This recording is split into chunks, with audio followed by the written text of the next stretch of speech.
Assalomu alaykum, hurmatli aka-ukalar. Mana biz navbatdagi mini zavodimizni Qashqadaryo viloyati Kitob shahriga o'rnatib ketyapmiz. Bu boshdan tanishtirib o'tsak, bu mahsulot turadigan buchka. 80 tonna, 60 tonna sement turadi. Buchka nasos bilan aktilatadi, qizil turbalardan.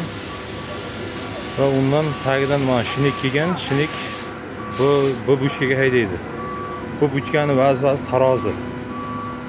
Ya'ni tepadagi qora datchikda ko'rsatadi qancha mahsulot tushganini.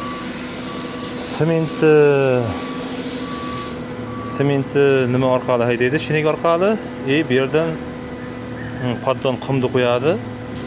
Qumni qo'l bilan zagotovka qiladi. Ya'ni 1,5 tonnalik buchka, 750 kg sement, 750 kg qum bo'lsa, qolgan ximikatlari bilan endi qancha qo'shadi bilmayman, 1,5 tonna mahsulot chiqadi mana shu ichiga.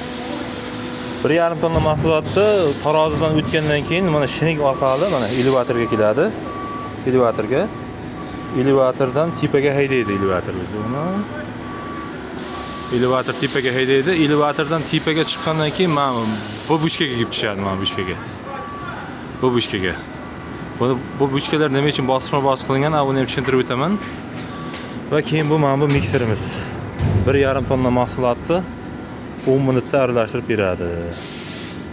10 minutda aralashtirib beradi. Ya'ni bular bosma-bos qilinganligining sababi 1,5 tonna mahsulot bu buchkaga kelib tushgandan keyin elevatorga haydaydi. Elevator bu buchkaga zagotovka qilgandan keyin mikserga kelib tushadi. Mikserdan pastda ham bitta hozir uni ham ko'rsatib o'taman. Pastda buchkamiz bor, unga kelib tushadi. Ya'ni bu tepadagi qilingan buchka qilinganligining sababi bu zagotovka. Ya'ni 10 minutda bu aralashtirib turgan uchun elevator yana 10 minutda 1,5 tonna narsani olib keladi bu yerga. Shuning hisobiga 12 soatda 100 tonna mahsulot chiqaradi. Mana shu buchkaning hisobiga. Agar bu buchka bo'lmasa 50 tonna chiqaradi. Ya'ni bu nima bo'lib turgan uchun 10 tonna mahsulotni, 1,5 tonna mahsulotni yana joyga olib turadi. Tayyor bo'lgan mahsulot hozir pastda ko'rsataman. Pastda ham 1,5 tonna buchkamiz bor. Shu buchkaga zagotovka bo'lib turib, ya'ni xaltalagichdan tashqariga chiqib ketadi. Bu yerga ham ikkita buchka qo'yib turganimizda bo'laydi. Mana bunday zagotovka qiladigan katta buchkadan, lekin bu yerga joy torligi sababli qo'yib beramadik. Shuning uchun sement shinik bilan keladi, qum qo'l bilan zagotovka bo'lar ekan. Shunday kimga shunaqangi zakazlar kerak bo'ladigan bo'lsa, buyurtma qilsangizlar, buyurtma asosida taxlab olib borib yig'ib beramiz. Undan tashqari kimga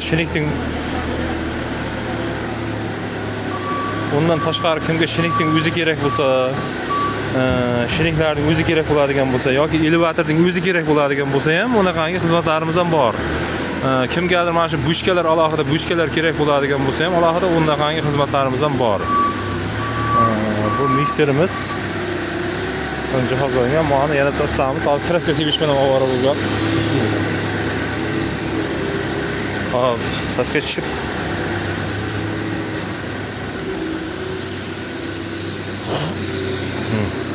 Tepadan kelayotgan mahsulot nimadan bunga kelib tushadi.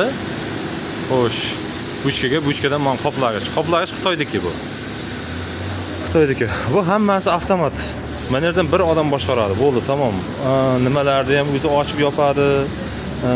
Mana bu yerda zaslonkalari bor. Zaslonkalar ham hammasi havo bilan o'zi avtomatik ochib yopiladi knopka bilan. Bu tepadagi bunkerda og'zi ham, mikserda og'zi ham hammasi avtomat bilan ochib yopiladi. Mana shu yerdan hammasi bir odam avtomat orqali ligirovka qilaveradi. Vaqtga qo'yib olib turib, o'zi qarab bir odam boshqaraveradi. Qoplagichda ikkita odam turadi. Bular qoplaydi mana shu yerda. Shuni qoplab mahsulotni chiqarib beraveradi. Bunday nimamizdan bularga bu ikkinchisi. Avvalgisini 6-7 oy oldin taxlab berib o'tganmiz. Xuddi shunaqa ishlab yotibdi bu yoqda. Uni ham hozir ko'rsatib o'tib ketaman. Bu yerga ham qo'shimcha buchkalar qo'ydik. Uni ham ko'rsatib o'tamiz.